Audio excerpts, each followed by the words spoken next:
अब हम लोग बात करने वाले थे कि आपका सेक्शन 68 धारा 68 बता रहे बंधक धन लाने के लिए वाद लाने का अधिकार है। एक बात बड़ी स्पष्ट है कि अगर आपने किसी से भी पैसा उधार लिया है, किसी भी रूप में लिया है, तो उसे वापस करने की जो व्यक्तिगत जिम्मेदारी है वो आप ही पे है।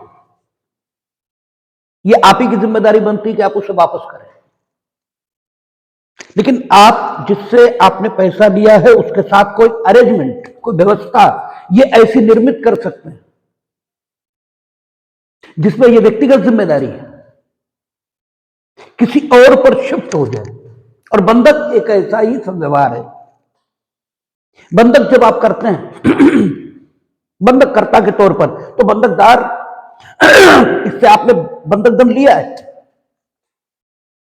लेकिन इसके बाद भी हर बंधक में आप व्यक्तिगत रूप से किसी को आबद्ध कर देते हो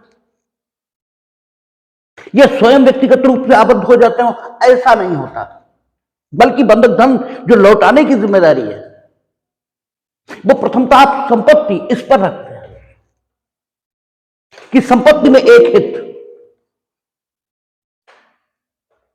जो आपने ट्रांसफर किया है, बंधक धन प्रथमतः उस हित के अगेंस्ट एक लायबिलिटी होगी और जो हित आपने ट्रांसफर किया उसको प्रथमतः बिकवाया जाएगा या उसका पूर्वबंध ये कराया जाएगा या उस हित के अगेंस्ट रिसीवर ये बैठाला जा सकता है और वहां से उस कोष से बंधक धन की अदायगी होगी। तो ये जो सामान्य नियम है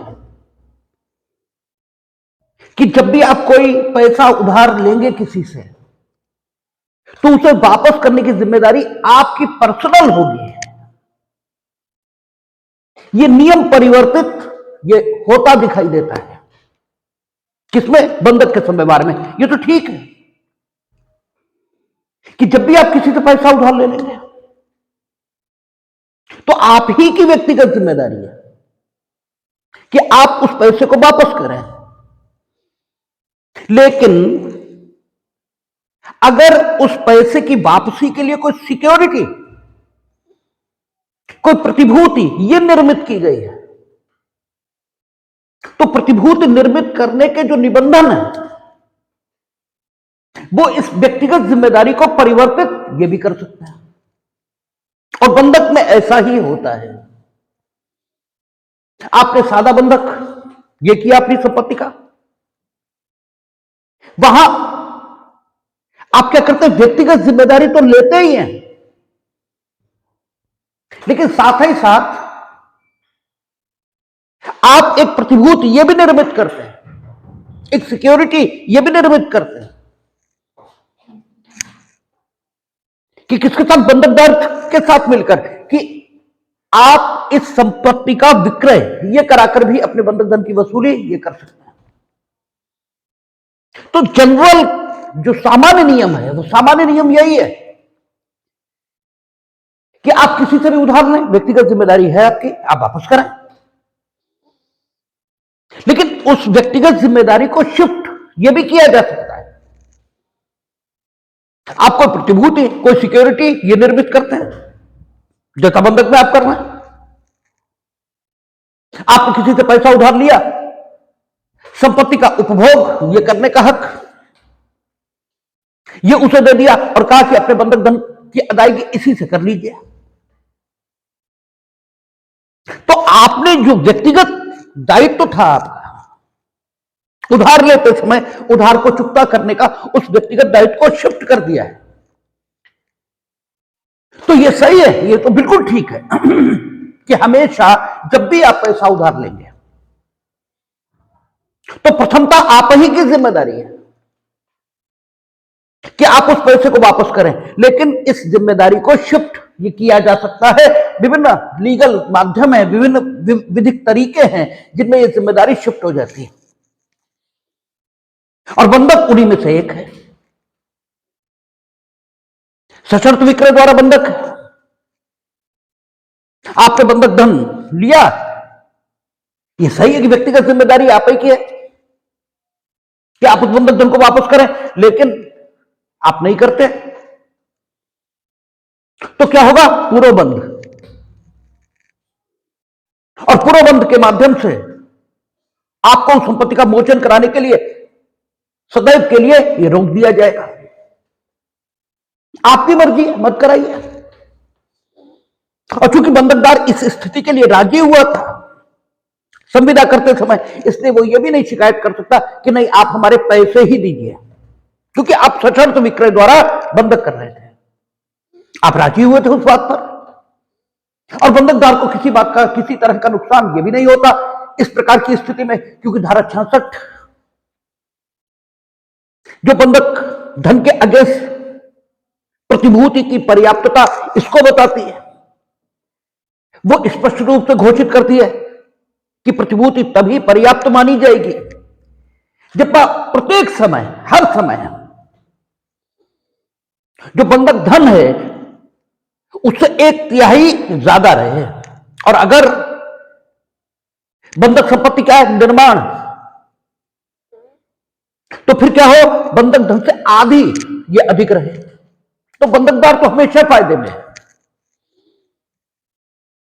तो कुल मिलाकर आप बंधक के किसी भी प्रकार को देख लें, वहां प्रतिभूति निर्मित करने का जो उद्देश्य है वो उद्देश्य ये है कि बंधककर्ता का जो व्यक्तिगत दायित्व है बंधक धन के संबंध में, उस व्यक्तिगत दायित्व को शिफ्ट ये कर दिया जाए और वो बंधक धन को वापस करने के व्यक्तिगत दायित्व से मुक्त ये रहकर, ठीक है, बंधकदार को इस बात के लिए विवश ये कर सकता है कि वो स्वयं व्यक्तिगत रूप से बंधक धन की अदायगी नहीं करेगा और बंधकदार सिर्फ और सिर्फ प्रतिभूति के निबंधनों के मुताबिक, यानी बंधक की संविदा के निबंधनों के मुताबिक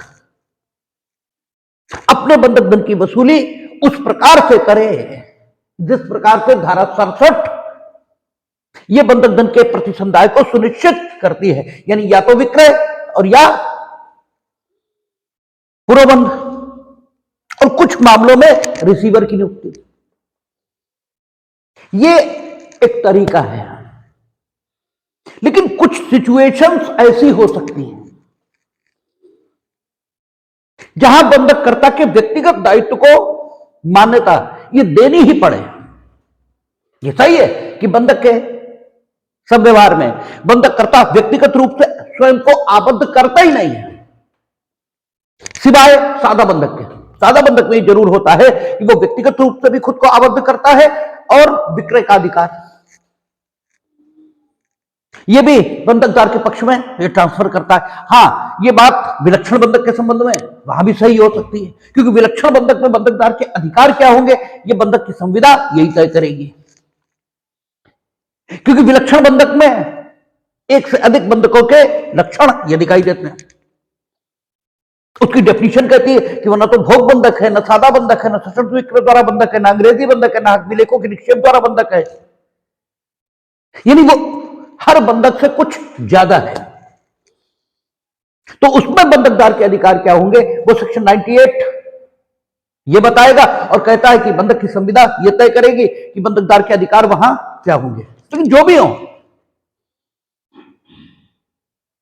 बंधककर्ता का व्यक्तिगत दायित्व सादा बंधक को छोड़कर कहीं नहीं है, कहीं नहीं है। मीनिंग भाई विलक्षण बंधक में अगर उत्पन्न किया गया हो बंधक की संविदा से तो अलग बात है, और सादा बंधक की दशा में भी वैकल्पिक है। बंधककर्ता अगर नहीं व्यक्तिगत रूप से बंधक धन की अदायगी करता है तो फिर बंधकदार के पास विकल्प एक ही है, विक्रय कराए, और कोई तरीका ही नहीं। लेकिन फिर भी कुछ स्थितियां हैं जिनमें बंधककर्ता के व्यक्तिगत दायित्व को मान्यता मिलनी चाहिए और बंधककर्ता को व्यक्तिगत रूप से बंधक धन की अदायगी के लिए यह आबद्ध किया जाना चाहिए, उसे विवश और मजबूर किया जाना चाहिए कि वो बंधक धन की अदायगी करे। और वे परिस्थितियां, ठीक है, इक्विटी के नियमों के बिल्कुल अनुकूल हैं। इक्विटी के नियमों के यानी न्याय, साम्य और शुद्ध अंतःकरण, यानी शुद्ध अंतःकरण का कोई व्यक्ति अगर न्यायपूर्ण दृष्टिकोण को रखते हुए सोचेगा तो उन परिस्थितियों में वो बंधककर्ता के व्यक्तिगत दायित्व को मान्यता अवश्य देगा। और बस उन्हीं स्थितियों को जो एक जगह पर इकट्ठा करके कहा गया वो धारा 68 है। धारा 68 कहती है बंधक धन के लिए बाद दिलाने का अधिकार, बंधक धन के लिए, न कि पूर्वबंध के लिए, न विक्रय के लिए, न मोचन के लिए, क्योंकि मोचन के लिए बाद बंधककर्ता लाएगा, पूर्वबंध और विक्रय के लिए बाद बंधकदार लाएगा। यहां काहे के लिए आ रहा? बंधक धन के लिए। बंधक धन के लिए बात, इसका मतलब ये हो गया कि ये जो मुकदमा आ रहा है ये व्यक्तिगत रूप से किसी के खिलाफ आ रहा है और उसकी पर्सनल लायबिलिटी को इन्फोर्स कराने के लिए आ रहा है। ये मोचन का वाद नहीं है, ये विक्रय के लिए नहीं आ रहा, ये पुरोबंध के लिए नहीं आ रहा। क्योंकि पुरोबंधवाद क्या है ये हम लोगों ने धारा 67 पर देखा था। उसने पुरोबंध को डिफाइन किया था। उसने कहा था पुरोबंधवाद एक ऐसा वाद है जो इस प्रकार की डिग्री को अभिप्राप्त करने के लिए इंस्टीट्यूट संस्थित किया जाता है, जिसके माध्यम से न्यायालय से निवेदन होता है कि न्यायालय डिग्री पारित करके बंधककर्ता को अपने मोचन के अधिकार से हमेशा के लिए विवर्जित कर दे, अर्थात रोक दे। यह पुरोबंधवाद कहलाता है। यहां बंधक धन के लिए वाद आ रहा है, यहां मोचन के अधिकार को विवर्जित कराने के लिए नहीं आ रहा है, इसलिए इसे पुरोबंधवाद नहीं कहेंगे। और मोचन का बाद धारा 60 थी। वहां उसने बताया था मोचन का बाद क्या है। उसने कहा था कि बंधक धन संदेह हो गया है तो बंधक धन की अदायगी करने के पश्चात आप जो हित आपने बंधकदार के पक्ष में ट्रांसफर किया था उसको अपने पक्ष में वापस लेने के लिए न्यायालय के समक्ष मोचन का वाद यह प्रस्तुत कर सकते हैं। बंधककर्ता को और सुविधा यह भी थी कि वो बंधक धन की ठीक अदायगी निक्षेप के तौर पर, डिपॉजिट के तौर पर न्यायालय वहां भी कर सकता था। वो कैसे करेगा अभी आएगा, सेक्शन 83 धारा 83 वो बताएगी। या निविदान या परिदान ये करके अगर दोनों के बीच सम्मति है, सहमति है तो वो ले लेते थे, मतलब बंधककर्ता देगा और बंधकदार ले लेगा, यानी परिदान पूर्ण हो जाएगा और फिर मोचन का अधिकार ये पैदा हो जाएगा और मोचन ये हो सकेगा। लेकिन मोचन का बाद ये प्रस्तुत करना मीनिंग देयर बाई कि उस मुकदमे का जो अंतिम उद्देश्य है वो क्या है? मोचन। यहां वाद काहे के लिए आ रहा? बंधक धन के लिए। और बंधक धन की वसूली का हक किसे है? बंधकदार को, वो तो बंधककर्ता को है नहीं। और बंधकदार को सामान्य अवस्था में बंधक धन की वसूली के लिए जो कुछ करने का हक है वो कहां है? 67 में। वो 68 में थोड़ा ही है। और 67 में जो कुछ उसे करने का अधिकार है वो विक्रय का वाद या पुरोबंध का वाद। इसका मतलब यह हुआ कि धारा 68 एक एडिशनल राइट ये दे रही है किसे? बंधकदार को। इसका अर्थ है ये निकला कि धारा 68 एक अतिरिक्त अधिकार ये बंधकदार के पक्ष में मान्य ये कर रही है। इसे मान्य करने की इस जरूरत क्यों है? ठीक है, आखिर कोई एडिशनल हक अगर किसी को दिया जाता है तो उसकी कोई आवश्यकता, कोई जरूरत ये तो होनी चाहिए, नहीं तो कोई क्यों दे देगा किसी को एडिशनल हक? तो एडिशनल हक देने की जरूरत जिन कारणों से है बस उन्हीं कारणों की चर्चा धारा 68 का, खा, गा और घा, ठीक है, यानी धारा 68 subsection 1 A, B, C and D और धारा 68 सबसेक्शन 2, इन धाराओं में उन्हीं पोजीशंस की, उन्हीं स्थितियों की चर्चा की गई है जिनमें बंधकदार को धारा 67 में वर्णित अनुतोष नहीं बल्कि बंधक धन के लिए ही सीधे सीधे मुकदमा प्रस्तुत करने का हक यह मिल जाएगा। उसको पूर्वबंध ये विक्रय का बाद ये लाने की आवश्यकता नहीं होगी, वो सीधे बंधक धन के लिए मुकदमा लाएगा। और ऐसे ये मुकदमा होगा मानो, ठीक है, ये धन के, ठीक है, रिकवरी ऑफ मनी, इसका मुकदमा ये ऐसे आएगा। वो कौन सी दशा है? धारा 68 कहता है बंधक धन के लिए वाद लाने का अधिकार बंधकदार को निम्नलिखित दशाओं में ही है। ये हमें बेयर में ये जरूर देखना चाहिए कि विधायिका किन शब्दों में अपनी बात कह रही है, और इसी से विधायी आशय यह निकलता है। और इंस्टीट्यूट संविधि इसका निर्वचन विधायी आशय के अनुरूप होना चाहिए, यही लॉ ऑफ इंटरप्रिटेशन है। एग्जाम आप लोग खूब देते हैं लॉ ऑफ इंटरप्रिटेशन के, लेकिन लॉ ऑफ इंटरप्रिटेशन आता कतई नहीं है। और ये खूब समझ लीजिए, जिंदगी में एग्जाम पास करना ये कोई लक्ष्य नहीं है। आप एग्जाम पास करके कोई मजिस्ट्रेट और जज हो जाएंगे तो भी दुनिया के ऊपर नहीं हो जाएंगे। कितने आए मजिस्ट्रेट, कितने आएंगे, ठीक है, और कितने आ चुके हैं, कौन याद रखता है? विद्वान हमेशा याद रखा जाएगा। ठीक है, डॉक्टर दिनशा मुल्ला अथॉरिटी है हिंदू लॉ पे, बड़े बड़े जज उन्हें पढ़ रहे हैं, और जज नहीं थे वो खाली वकील थे, इसके अलावा कुछ नहीं थे, लेकिन कानून के जानकार थे। तो जानकारी ये वैल्यूएबल है, ये महत्वपूर्ण है।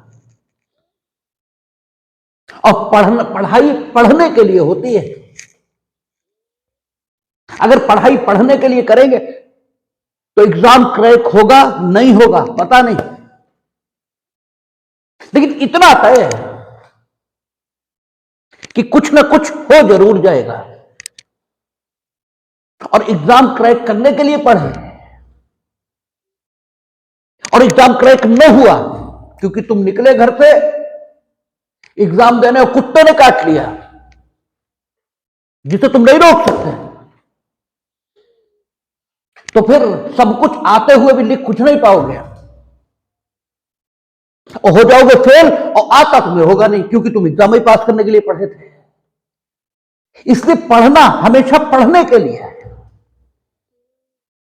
पढ़ना आपको बड़े बड़े आप मार्क्स सुनेंगे लोगों को, हम तो आईएएस बनने के लिए 12 और 14 घंटे पढ़े। हम वो बेवकूफ ही होगा जो 12 और 14 घंटे पढ़ेगा। 4 से 5 घंटे आप पढ़ लें तो दुनिया का कोई ऐसा एग्जाम नहीं जो क्रैक ना हो जाए। वो बेवकूफ बनाते हैं। पढ़ेंगे वो प्रीलिम स्पेशल से और बताएंगे कि हम तो मुल्ला सिंधुला पढ़े। ठीक है, ये झूठ बोलते हैं लोग, कुछ नहीं करते हैं, कुछ नहीं करते। और एग्जाम क्रैक करने से किसी में सुरखाब के पर नहीं निकलते, वो आदमी ही रहता है। आफ्टर रिटायरमेंट उसे कोई नहीं पूछने वाला, कोई नहीं जानता कितने आते हैं कितने चले जाते हैं। इसलिए पढ़ने के लिए पढ़िए, और पढ़ने के लिए जरूरी है कि बेर को उसी तरह पढ़िए जिस तरह वो लिखा है, और उस तरह पढ़ने के लिए आपको एक एक शब्द पर ध्यान देना पड़ेगा। विधायिका कहना क्या चाहती है? विधायिका कह रही है कि बंधक धन के लिए वाद लाने का अधिकार बंधकदार को निम्नलिखित दशाओं में ही है। इसका मतलब अगर यह सिचुएशन नहीं है तो बंधकदार को बंधक धन के लिए वाद लाने का हक नहीं है।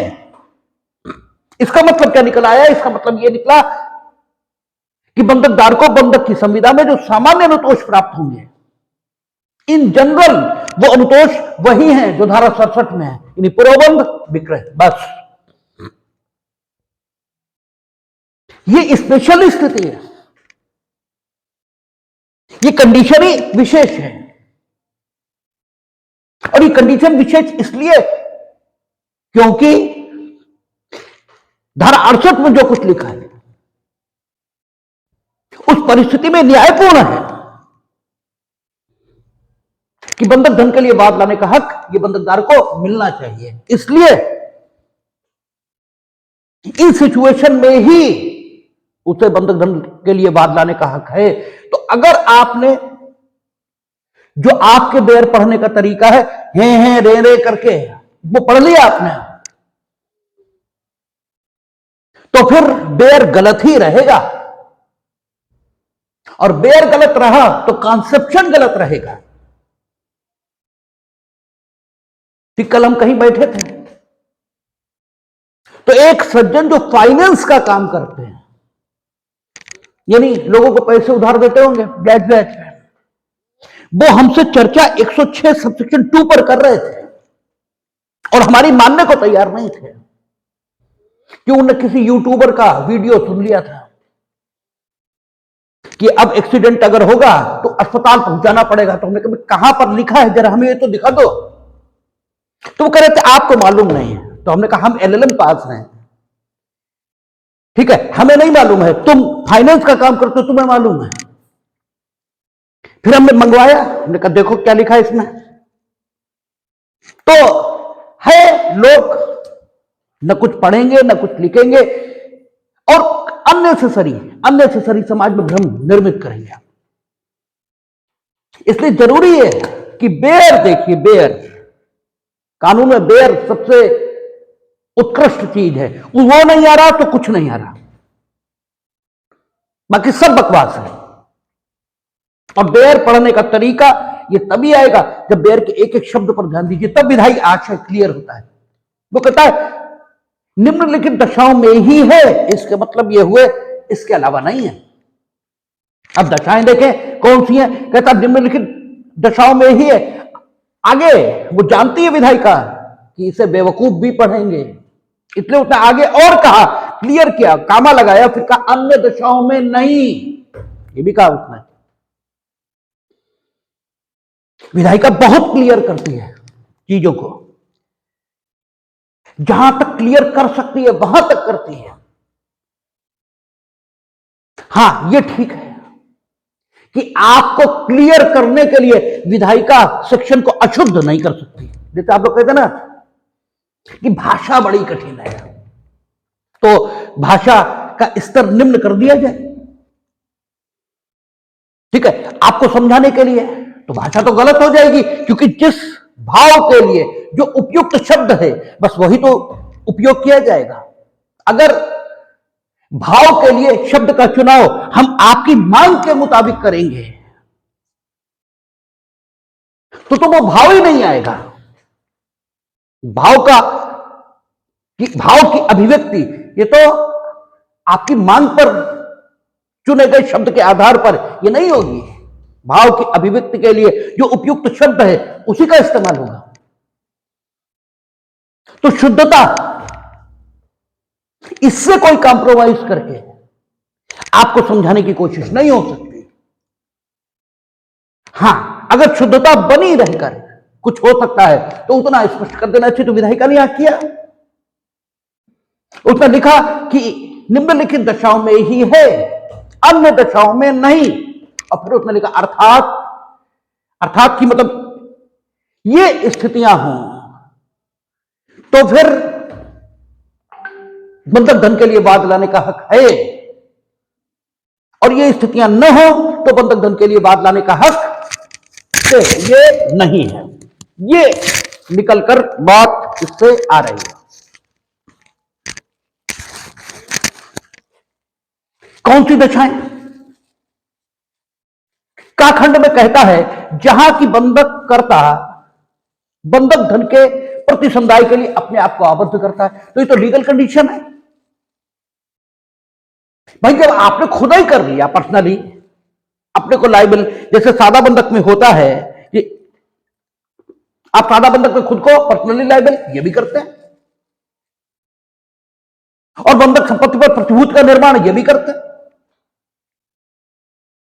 कि हम पर्सनली अपनी लाइबिलिटी को डिस्चार्ज न करें, तो आप बंधक संपत्ति इससे अपने बंधक धन की वसूली ये कर लीजिएगा। तो अगर स्वयं आपने ही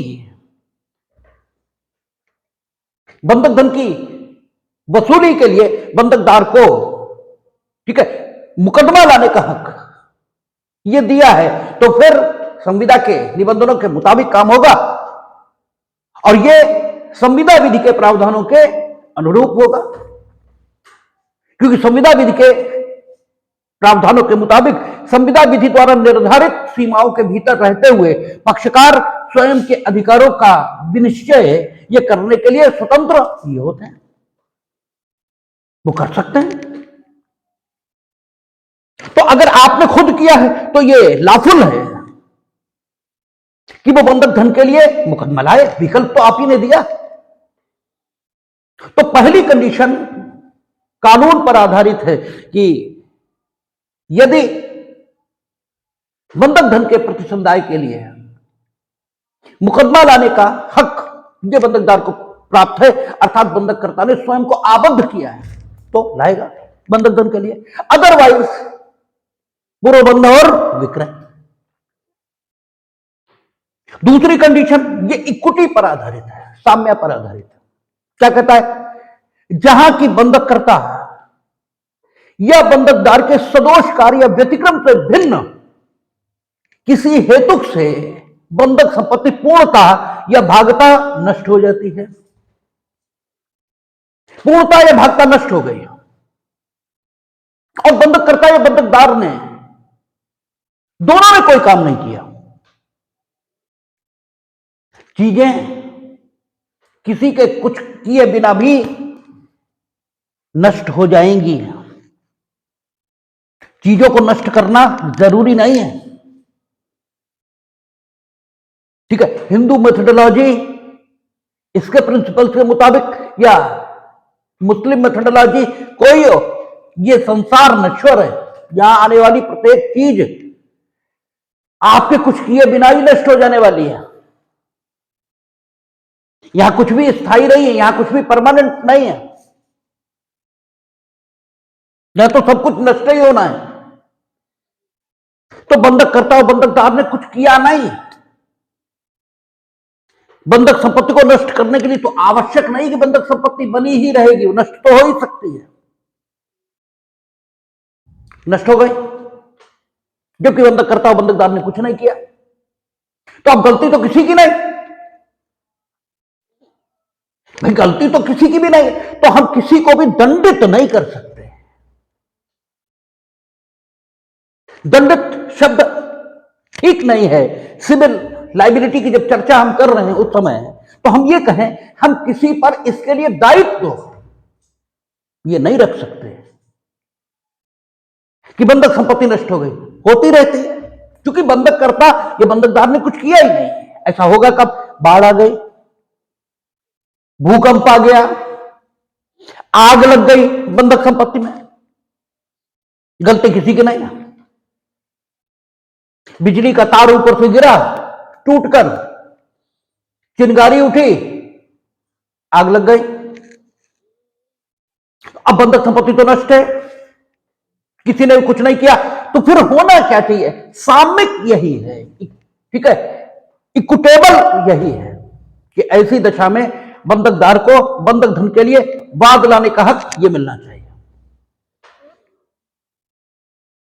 इसलिए मिलना चाहिए कि या किसी ने कुछ नहीं, हो गया, क्या करें, ठीक है। तो कहता है कि जहां की बंधककर्ता या बंधकदार के सदोष कार्य या व्यतिक्रम, यानी उसने कुछ ऐसा भी नहीं किया जिसे डिफॉल्ट की श्रेणी का माना जाए, यानी उसका कुछ कर्तव्य था करना और उसने वो कर्तव्य का निर्वहन नहीं किया, दैट इज वाई बंधक संपत्ति नष्ट हो गई है, ऐसी स्थिति भी नहीं है।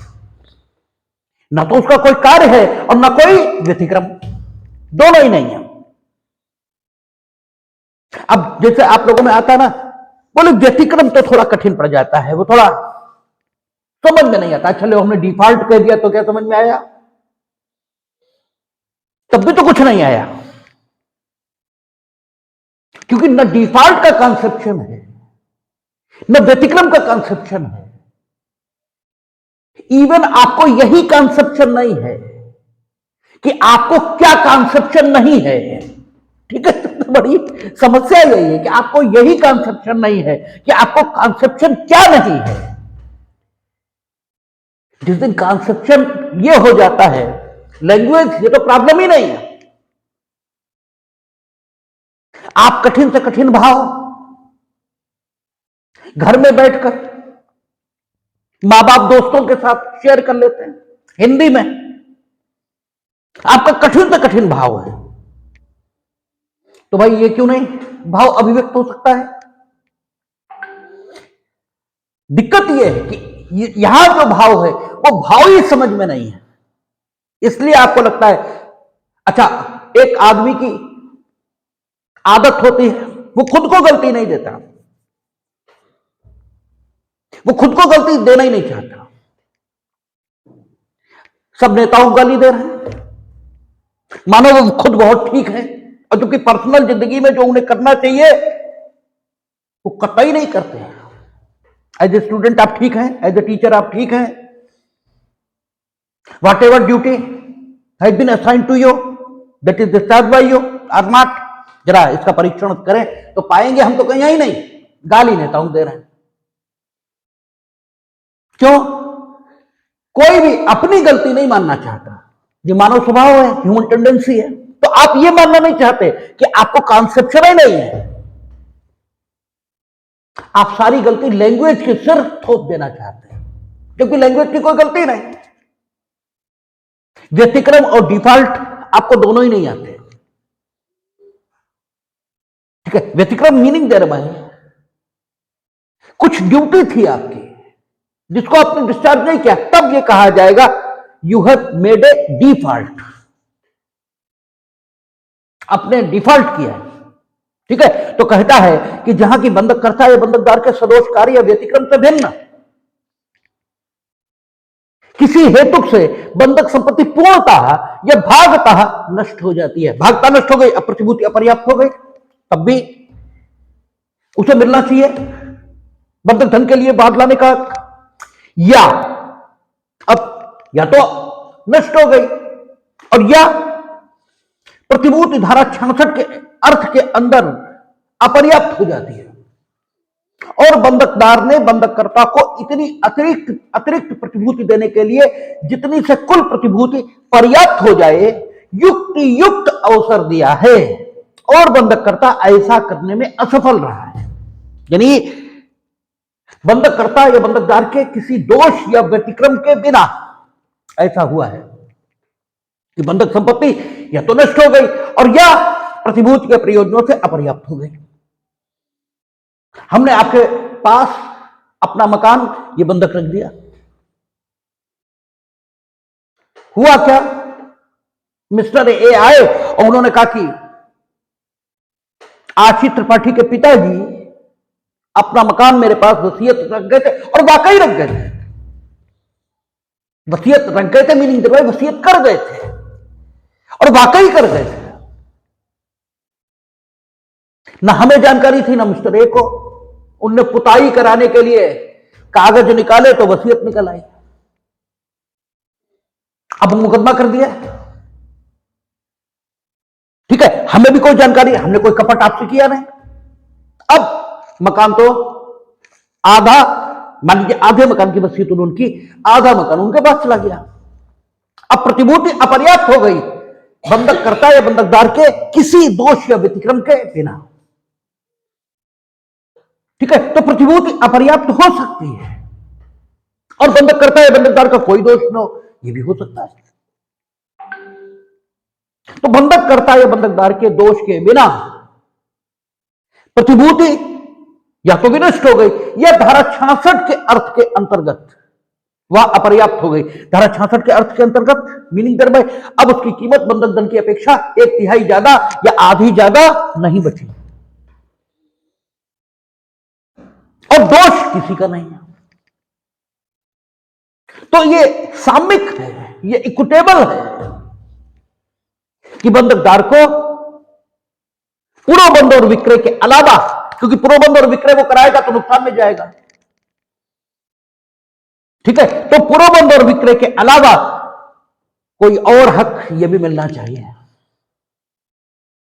और इसलिए धारा 68 सबसेक्शन 1, ठीक है, और उसका खंड खा यह हक दे रहा है कि ऐसी दशाओं में बंधकदार को बंधक धन के लिए वाद लाने का हक होगा।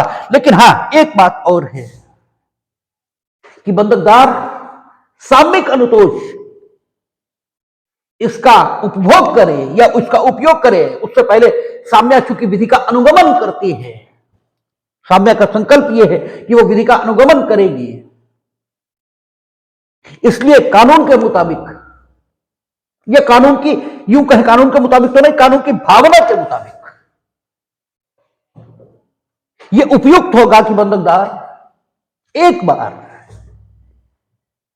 बंधककर्ता को एक युक्त समय, एक रीजनेबल टाइम ये जरूर दे और उससे अपेक्षा करे कि वह अतिरिक्त प्रतिभूति दे, ताकि धारा 66 के अर्थ के अंतर्गत प्रतिभूति पर्याप्त हो जाए। और जब वह ऐसा न करे, युक्त समय दिए जाने के बावजूद, तब बंधक धन के लिए मुकदमा लाने के अपने विकल्प का प्रयोग करे। यह साम्यिक है, क्योंकि साम्या विधि का अनुगमन करती। That is why equity must follow the spirit of law. और ये स्पिरिट ऑफ लॉ है कि he should enjoy the rights which are given to him under section 67, which are known by us as the right of foreclosure and right of sale. तो before enjoying this right he must exhaust those remedies which are given to him under section 67। तो यही विधि की भावना के अनुरूप होगा। युक्त समय ये कितना है? आपसे कई बार कहा गया कि युक्तता समय की ये परिस्थितियों में निर्धारित होती है। कभी 5 मिनट समय युक्त हो सकता है और कभी घंटे भर इंतजार करना, यह भी युक्त होता है। इसीलिए युक्त शब्द का प्रयोग किया जाता है, ताकि न्यायालय को यह शक्ति मिले कि संबंधित परिस्थितियों में जितना समय प्रतिभूति को पर्याप्त करने के लिए बंधककर्ता को दिया गया था, क्या उतना समय उन परिस्थितियों में ठीक था?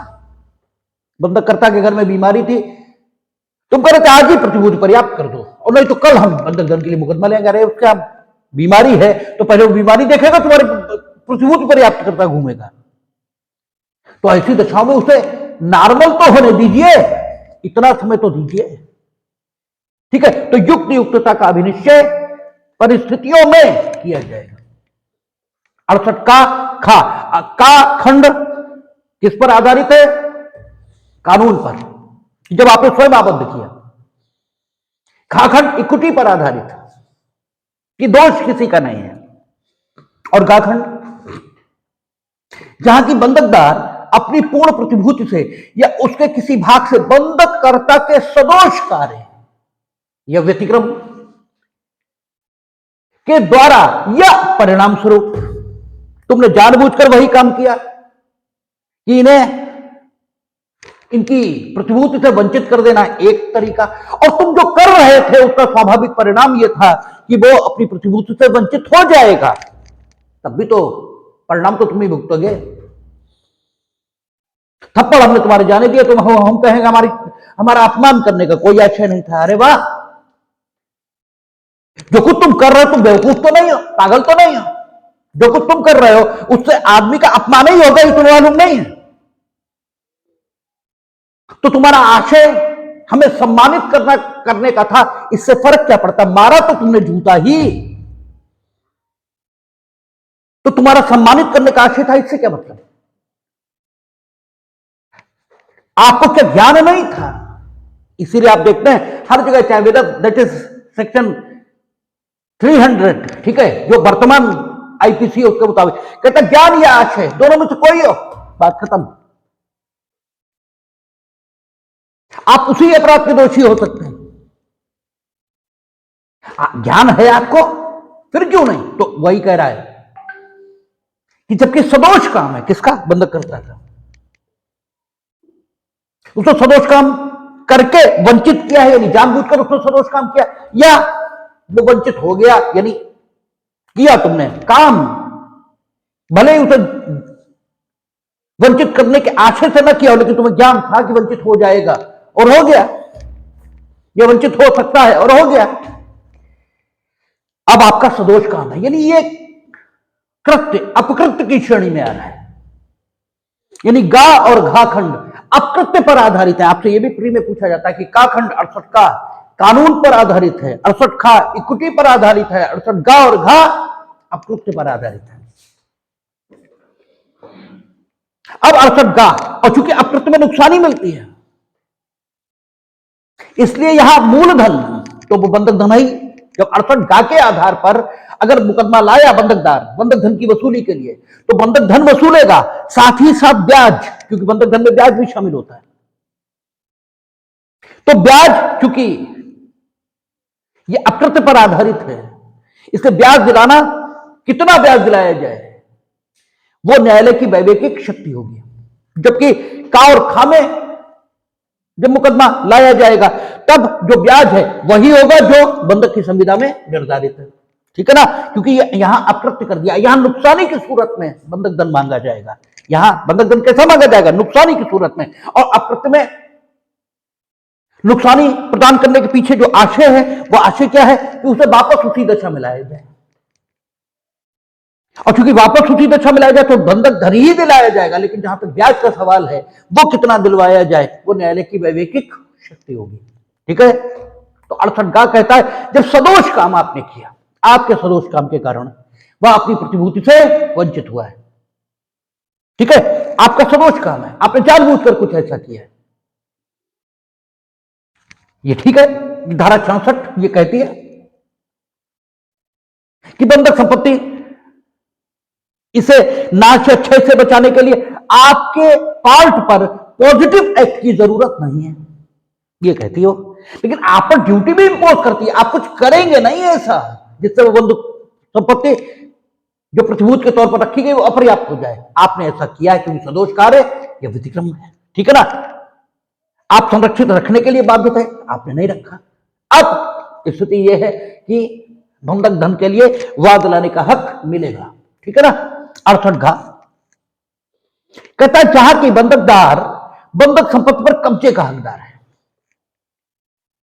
बंधकदार बंधक संपत्ति पर कब्जे का हकदार है, यानी भोग बंधक, हमने कहा था कि भोग बंधक में कब्जा परिधान करने का वचन ये आप सिर्फ दे दो तो भी भोग बंधक हो जाएगा, और कालांतर में आप देते नहीं उसे कब्जा, तो उसके बाद दो हक हैं। एज ए बंधकदार वो सेक्शन 5 ये सारे में मुकदमा ले आए और आपसे, ठीक है, बंधक संपत्ति की वसूली ये कर ले, टाइटल तत्व के आधार पर तो कर ही सकता है, ठीक है ना। और उसके पास यानी बंधकदार के पास यह भी विकल्प है कि वो 68 घा के मुताबिक बंधक धन के लिए सीधे ये मुकदमा ले आए।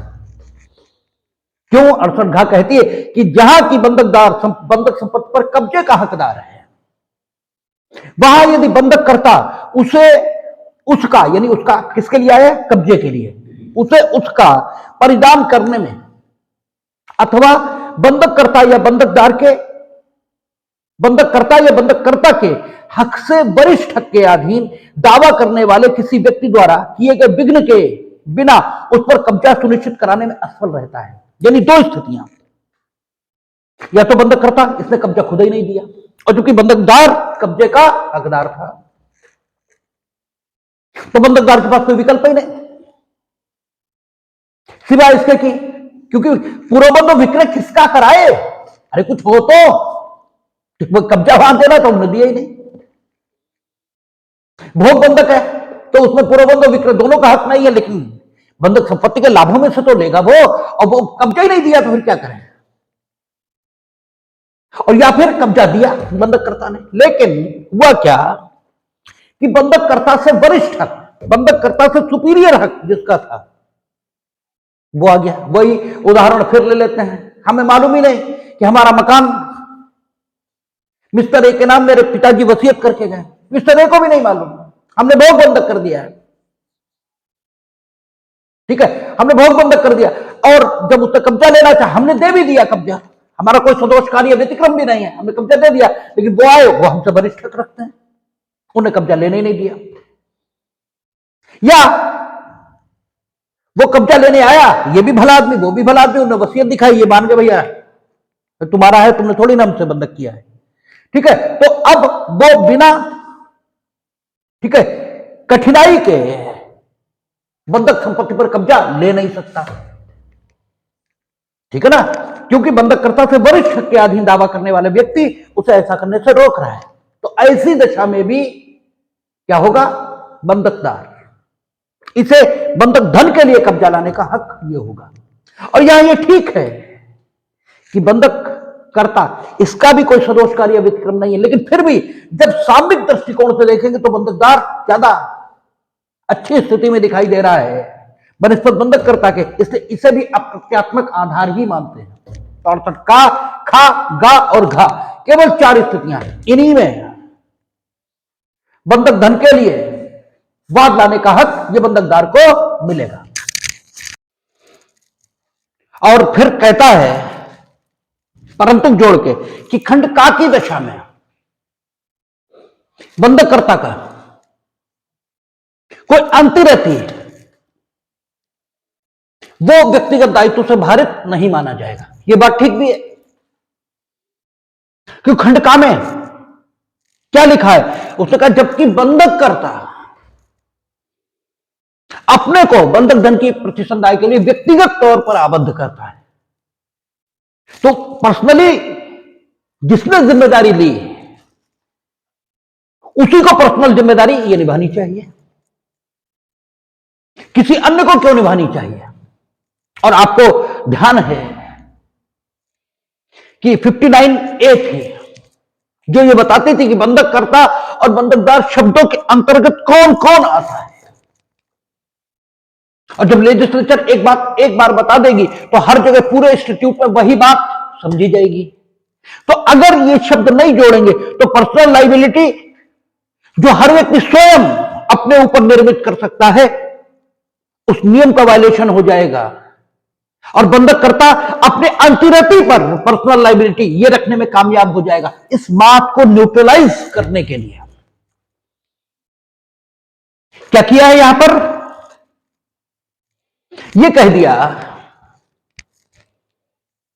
कि बंधककर्ता इस शब्द में खंड का के प्रयोजनों से बंधककर्ता का अंतिरति नहीं माना जाएगा। और जहां तक 68 सबसेक्शन 2 का सवाल है, वो एकदम न्यायपूर्ण नियमों को अपने में समाहित करती है। वो कहती है कि जहां की उपधारा वाद उपधारा 1 के खंड का या खंड खा के अधीन लाया जाता है, यानी आप व्यक्तिगत रूप से आबद्ध किए जाने के आधार पर बंधक धन के लिए वाद ला रहे हैं, या फिर बंधककर्ता या बंधकदार के सदोष कार्य या व्यतिक्रम के बिना ही, ठीक है, क्या हुआ है कि बंधक संपत्ति या तो नष्ट हो गई है और या प्रतिभूति के तौर पर धारा 66 के अर्थ के अंतर्गत अपर्याप्त हो गई है, ठीक है, और आपने युक्त समय ये दिया है, ठीक है, पूरा करने के लिए बंधक प्रतिभूति को, और उसने पूरा नहीं किया, तब आपको बंधक धन के लिए वाद लाने का हक ये मिलेगा 68 खा के मुताबिक। तो 68 का या खा, इसमें मुकदमा आप लाए तो 68(2) अपेक्षा करती है कि अपर्याप्त प्रतिभूति तो है ना आपके पास, खाकी दशा में नष्ट हो गई तो अलग बात है, लेकिन अगर अपर्याप्त हुई तो अपर्याप्त प्रतिभूति तो है, ठीक है, और अपर्याप्त प्रतिभूति होते हुए जब तुम लाओगे तब भी 68 खा में ही लाओगे, तब भी ताकत तो तुम्हें 68 खा से ही मिलेगी, और 68 खा में वहां तो तुम इसलिए ला रहे हो कि उसने व्यक्तिगत रूप से आबद्ध किया था, तो बंधक संपत्ति पूरी की पूरी है तुम्हारे पास, ठीक है ना, तुम्हारे पास फिर तो है ही है। तो 68(2) अपेक्षा करती है कि अगर मुकदमा 68(1) A या B इसमें आ रहा है तो फिर सबसे प्रथम आपके पास अगर बंधक संपत्ति है, 68 खामें अगर नष्ट हो गई तो नहीं होगी, लेकिन अपर्याप्त है तो होगी। तो अगर आपके पास बंधक संपत्ति है तो सबसे पहले आप अपनी सारी रेमेडीज को यानी विक्रय या पूर्वबंध आदि की सारी रेमेडीज को उसके विरुद्ध निषेध करिए, एग्जास्ट करिए। निषेध की अंग्रेजी एग्जास्ट। सबसे पहले आप बंधक प्रतिभूति उसके अगेंस्ट अपनी रेमेडीज को एग्जास्ट करिए और या उसे छोड़िए बंधक संपत्ति को, फिर आप लाइए। ये नहीं दोनों हाथों में लड्डू नहीं चलेगा। कहता है जहां की वाद उपधारा 1 के खंड का या खंड खा के अधीन लाया जाता है, वहां यदि बंधकदार अपनी प्रतिभूति का परित्याग नहीं कर देता और यदि आवश्यकता हो तो बंधक संपत्ति का प्रतिअंतरण नहीं कर देता, ठीक है, वाद और उसमें की सब कार्रवाइयों को किसी तत्व प्रतिकूल संविदा के होते हुए भी न्यायालय स्वविवेक से तब तक के लिए रोक सकेगा जब तक बंधकदार बंधक संपत्ति या उसमें से शेष जो बची हो उसके विरुद्ध अपने सब उपलब्ध उपचारों को निषेध नहीं कर देता। यानी 68 सबसेक्शन 2 एक बहुत सामयिक नियम को प्रतिपादित करती है और सारा मामला न्यायालय पर छोड़ देती है, क्योंकि वही होता है कि कहीं तो विश्वास करना पड़ेगा। यह सही है, यह दैनंदिन का अनुभव ही है कि न्यायालय सदैव न्याय करेगा ऐसा कतई आवश्यक नहीं है, क्योंकि न्यायालय में जो बैठे होंगे वो भी हम ही आप होंगे, भगवान जी नहीं आएंगे। जो आप पढ़ रहे हो आप ही में से कोई न्यायालय बैठेगा और आप खुद में कितने अच्छे हो इसका परीक्षण खुद ही कर लो, हमारे कहने की कोई जरूरत ही नहीं। और जिस दिन सेलेक्ट हो जाओगे उस दिन कोई पाइप लगाकर ईमानदारी और संवेदनशीलता खपड़ी में घुसेड़ी नहीं जाएगी, वो ऐसे ही रहोगे और फिर कितना न्याय करोगे। ये तो सारी बातें स्पष्ट ही हैं और इसीलिए ठीक है कानून की सीमा के अंतर्गत न्यायालय को शक्ति दी जाती है। लेकिन फिर भी जैसे हम भगवान के बारे में स्वीकार नहीं कर सकते क्योंकि कॉन्सेप्शन बिगड़ जाएगा कि वो अन्याय कर सकते हैं, ऐसे हम न्यायालय के बारे में स्वीकार नहीं कर सकते। जो चीज हम स्वीकार नहीं कर सकते वो नहीं होती है ऐसा कतई नहीं है। हम कहते सेना बहुत बहादुर होती है, कितनी बहादुर होती है, कई बार कभी युद्ध की घोषणा हो तो सैन्य छावनियों में चले जाना, उतनी ही बहादुर होती है जितने हम लोग हैं, उससे ज्यादा बहादुर नहीं होती। लेकिन कहेंगे हम हमेशा यही, स्वीकार हम कभी नहीं करेंगे कि वो हमारे ही बराबर बहादुर है। कहेंगे हम ये नहीं, अरे वो तो बहुत बहादुर लोग हैं, क्योंकि कुछ मर्यादाएं होती हैं उनका पालन किया जाता है, कुछ पर्दे ठीक है जिनको पड़ा रहना ही ठीक होता है। कहते हैं किसी के ड्रेसिंग रूम में झांकना ठीक नहीं है, क्योंकि ड्रेसिंग रूम में आदमी प्राकृतिक अवस्था में ही है और वो बद्दी ही है, वो अच्छी नहीं है। इसलिए सारा मामला ये ठीक है कि न्यायालय हमेशा न्याय नहीं करेगा, लेकिन फिर भी उसी पर सारी चीजें छोड़ना जरूरी है। हम ये मान नहीं सकते कॉन्सेप्शन में कि वो न्याय नहीं करेगा, क्योंकि उसका जन्म ही न्याय करने के लिए हुआ है। नहीं करता गलत है, लेकिन इसमें से इंस्टीट्यूशन गलत नहीं हो जाता, इंस्टीट्यूशन के चलाने वाले गलत हो जाते हैं, ठीक है ना। इंस्टीट्यूशन तो प्योर रहता है। तो कहता है कि अगर बंधकदार इस धारा के अंतर्गत व्यक्तिगत रूप से बंधक धन की वसूली के लिए मुकदमा लाया है तो फिर क्या होगा कि वो वहां यदि बंधकदार उसने अपनी प्रतिभूति का परित्याग कर दिया है तब तो बात ही खत्म हो गई। यदि अपनी प्रतिभूति का परित्याग नहीं कर देता और आवश्यकता हो तो बंधक संपत्ति का प्रतिनियंत्रण नहीं कर देता, या तो वो ये करे उसने पहले ही कर दिया तब तो कोई बात ही नहीं, तब तो बात ही खत्म हो गई, तब तो बंधक धन के लिए मुकदमा चलेगा। और यदि ऐसा नहीं होता है यदि वो प्रतिभूति भी धारित किए हुए, ना तो उसने प्रतियंत्रण किया, ठीक है, और ना कुछ किया, प्रतिभूति भी धारित किए हुए और मुकदमा भी ले आया, तो फिर क्या होगा, बाद और उसमें की सब कार्रवाइयों को, चाहे भले ही कोई तत्प्रतिकूल संविदा भी मौजूद हो, किसी तत्प्रतिकूल संविदा, चाहे भले ही बंधककर्ता और बंधकदार के बीच ये संविदा भी हो कि वो ऐसा कर सकेगा, लेकिन इसके होते हुए भी, किसी तत्प्रतिकूल संविदा के होते हुए भी न्यायालय स्वविवेक से सारी कार्रवाइयों को तब तक के लिए रोक देगा, रोक सकेगा, न्यायालय को शक्ति होगी, अगर वो उचित समझे कि ऐसा कर दे तो कर देगा, और बंधकदार से कहेगा, क्योंकि मान लो अपना हजारों ही रुपए बच रहे हैं, बाकी बंधक, ठीक है, वो प्रतिभूति है, अब पर्याप्त है, वो कहेंगे पहले इनके इसके खिलाफ देखो, ठीक है, सब उपलब्ध उपचारों को निश्चेष करो। फिर कई बार यह भी होता है कि एक प्रॉपर्टी हमारे लिए बहुत, मतलब उसकी कोई कीमत ही नहीं है मेरे लिए, और आपके लिए वो एक सामान्य प्रॉपर्टी है, तो ऐसा भी हो सकता है, भले ही वो सामान्य जनता के लिए पर्याप्त है, लेकिन कोई है जो उससे ज्यादा खरीद लेगा, तो बंधकदार से ये कह सकता है न्यायालय स्वविवेक से कि आप इसे निश्चेष करिए। तो 68 सबसेक्शन 2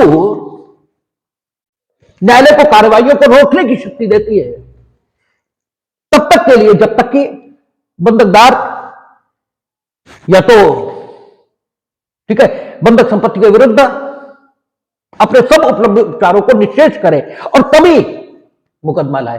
तो धारा 68 एक हक बंधकदार को दे रही है उन दशाओं में जब उसके लिए पुरोबंध या विक्रय नहीं, बल्कि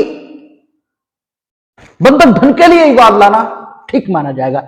इसके साथ धारा 67A ये और छूट रही है, इसका ध्यान कर लेंगे तो धारा 67A 61 के समान है। 61 हम लोगों ने देखा था, जो समेकन का सिद्धांत पहले चलता था इंग्लैंड में, उसको खत्म किया धारा 61 के माध्यम से। क्यों? वो बंधककर्ता के लिए कठिन था, दुर्भर था, और हमने कहा था बंधककर्ता कमजोर आदमी और कानून कमजोरों के साथ है, इसलिए धारा 61 समेकन के विरुद्ध सिद्धांत को प्रतिपादित करती थी और कहती थी कि बंधककर्ता अगर एक ही बंधकदार का कई बंधकों का, ठीक है, बंधक करता है, यानी एक ही व्यक्ति ने एक व्यक्ति के पास अब कई सारे बंधक किए हैं और उनमें से एक से अधिक ड्यू हो गए हैं, तो उसके लिए कतई जरूरी नहीं है कि वो सारे बंधकों का मोचन एक साथ कराए,